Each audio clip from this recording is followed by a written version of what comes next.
Hi, welcome to the second edition of Moneylifestyle. I'm here with the market guru, Mears, and joining us today is the well-known entrepreneur Bob Holt, who is the chairman of Mears Group, the housing maintenance and home care provider in the UK, but also you are the chairman of Totally PLC and Lakehouse PLC, which are two companies focusing respectively on healthcare and also community services. So Bob, you are involved in different projects and different companies. They all have a link to improving people's lives and quality of living. And also you call yourself a philanthropist with projects in South Africa and in UK. Is that right? That's right, exactly, yeah.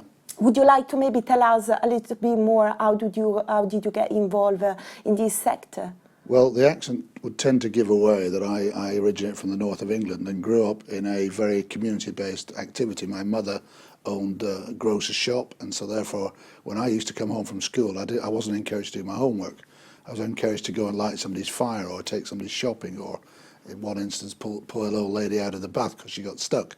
So I suppose the community and its activities were inbred in the very early days of me. So very much in the business I operate, which are predominantly public sector facing, they are very much involved in local communities. And why not? Why would you not want to put something back into society? I mean, you're a successful businessman. Yeah. It's difficult enough to make money. Giving it away must be, at some times, a bit painful, let's say. Of course it is, yeah. I mean, you don't give it away in the sense of frittering it away, do you?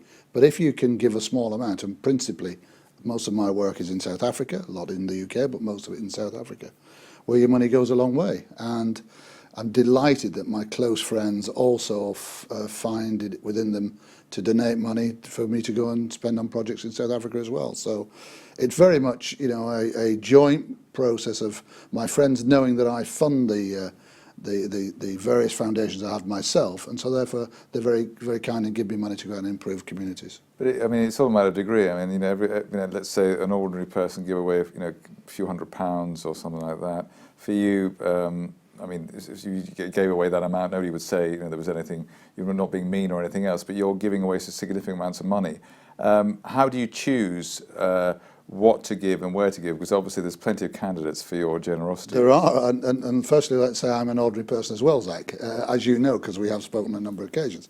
But the key is, of course, you look people in the eye, don't you? Well, my way is I look people in the eye. And I always have in my business and in my philanthropy to look people in the eye. And if whatever we're doing at the time, business or philanthropy, something goes wrong, it may well not be that person's fault. So fundamentally, can I look this person in the eye? Can we have a difficult conversation? We have to, and move on. In South Africa, principally, there is such a huge demand. And I've tended to sort of concentrate on one particular area where I have 7 orphanages and various other things. And then I have a sports trust that also supports local sports. So I suppose it's the youth, it's trying to get them onto the next stage of life, either academically, either in sport, or just to improve lives generally. And that's the same ethos that the business that I'm involved in also adopt. So it's more about helping people rather than feeling good about doing something for somebody else. I think you have a great feeling of doing good, but I think if you stopped every 5 minutes to stop and say to yourself, do I feel good about doing that? You'd never get anything done. I'm the type of person who's a self-starter, I suppose I'm classed as man-made, so I just get on with it. And certainly in South Africa, there's such a vast need, as there is in other parts of the world. But there's no point standing there admiring the scenery, and we just get on with it. We understand the issues, we set strict targets about what we will do and what we won't do, and we involve people, we involve lots of volunteers, and they seem to get something from it. So it's double-edged. We're going out helping communities, and we're providing life-changing opportunities for people. But something that I would like to understand is really, particularly talking about your businesses. So you're doing something really good, which is improving people's lives and their, quality of living. But actually, how can you make money out of those businesses, and how the services are actually, funded? Well, the businesses that you mentioned are all public sector facing. So Mears fundamentally is all local authority driven, and the contracts are both in housing repairs and maintenance, where we have changed the way those services were procured from 20 years ago, and we have revolutionised the way that sector has changed, and that's why we're clear market leader with very little competition these days. What do? Well, we create better value for money for a public sector body. when you're dealing with public sector money, you have to have full probity. So you have to create value for money. You have to work with local authorities in partnership to give them better value, better services at a cheaper price. And as long as you do that and you're efficient and you're open and you're careful with spending their money, then of course you can make money. We've never been pulled in the 20 odd years that we've been involved in this sector. Mears have never ever been challenged on the amount of profit we make. We've got just short of $1 billion revenues, and we make net 5% on it, and that's seen as fair by our clients. And it's the same with the others. One of them is NHS facing, which of course is very different, and that's a very different operation. However, it's exactly the same ethos of trying to improve public sector services. Right, your company started off, Mears started off 20 years ago. It was a small investment, £50,000 worth of money then, but not so much now. Sure. It's, let's say, a traditional business. What do you think of the sort of the Netflix and the Snapchats and all these companies starting up now with 20-something people making billions of dollars on money-losing companies? Snapchat, I think it's lost $4 or $5 billion last year. I mean, do you sort of, are you exasperated by that? No, I'm not exasperated at all. I'm jealous, aren't I? I mean, as you remind me, Zach, occasionally I'm at the wrong end of the age scale, but I wish I was that age. And I keep saying that if I was that age, I'd probably be in South Africa because the talent of people there is phenomenal. But I'm always in awe of talented people, whether they are a very talented receptionist, waitress in a cafeteria or a restaurant. Anybody operating in any business, if they're good at what they do, I applaud them. And the youngsters who are the innovators for next stage, I have to say I take my hat off to them. And do you think that this country is doing the best it can do as far as encouraging the young people to get into business and be entrepreneurial? I'm a massive supporter of the UK. I'm very proud of being a Brit, so I'm bound to think, yes, as always, it could be better. We could direct finances into different ways, but I think there are lots of programs out there that help entrepreneurs. I personally don't regard myself as an entrepreneur. I'm fairly risk averse, albeit I've gone out and built a big business. What I have done there, with an entrepreneurial flair and spirit, is handed the management of that business onto the next generation. So I'm now non-executive chairman in Mears, and it's run by some very capable people who've been around a long time. And also you choose very careful the people working for your company. I mean, I understand that you got an award last month for customer service excellence. So how do you choose the people? Can you tell us a little bit more about the training and what makes a perfect Mears volunteer? Yeah, I think Mears is the classic example of how we took our time from day one. We've always recruited people who we think are capable of going on to the next stage. In terms of customer service, the one thing that which we think is right, it may be open to interpretation from other people. We have very few people at the top end of the management of Mears who are contractors, who are builders. We've very few, but almost everybody at the top end of in a senior management position in Mears is all about customer service. They're from a professional background. It may be construction, but it's unlikely to be. So they know the customer has to come first. And in the very early days, we built a very big customer service department. And we engaged with council house tenants who are not seen as being the perfect partners, but sometimes by their landlords. So we embraced those people, brought them into a partnership, gave them choice, gave them opportunities to be critical, gave them opportunities to participate, trained some of those local residents to actually work on the type of properties. So it's all about professional management.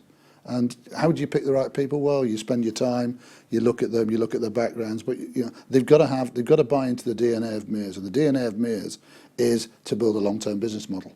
We do not in Mears look at the very short term. It's been 21 years, it's been a huge success, and part of that is because we have a long-term approach, even as a listed company. Just want to ask about character.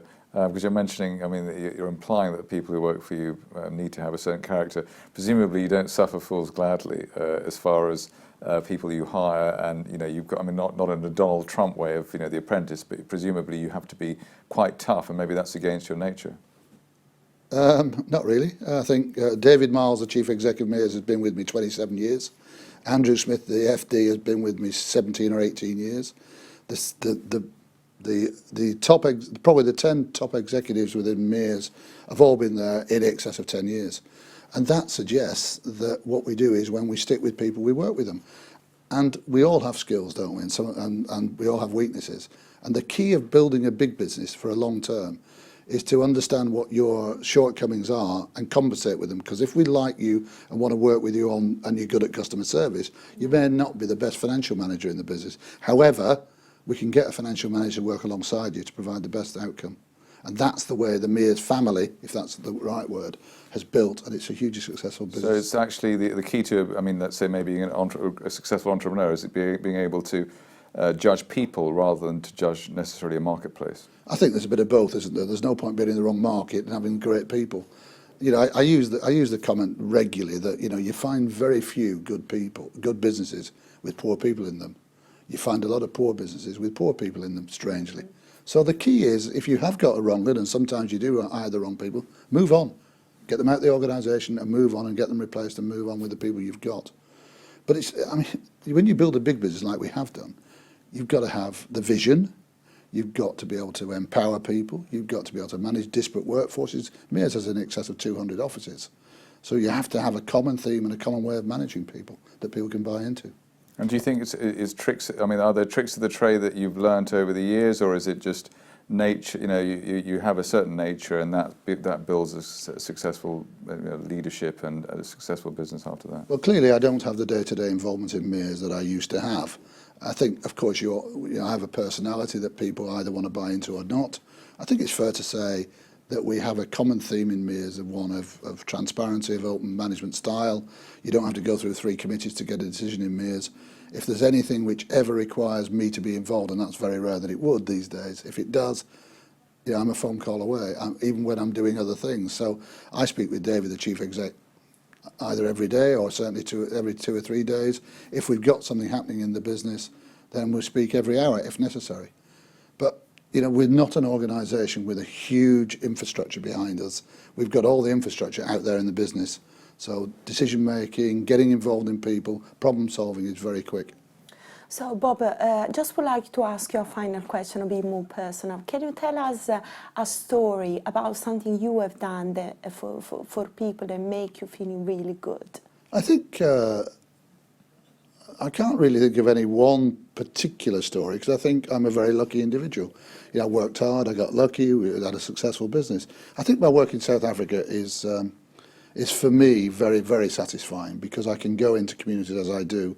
We recently, some friends of mine, close personal friends, gave me some money last year to go out and create a community centre in a squatter camp being unadopted by a local authority. That's given me great pleasure, because not only does it bring together some of my friendships, but it brings about people who have the ultimate need, because we've got nothing without that. So I think fundamentally I do that. I will be continuing to do it this year. We've just raised some more money to go out and build an extension onto that project.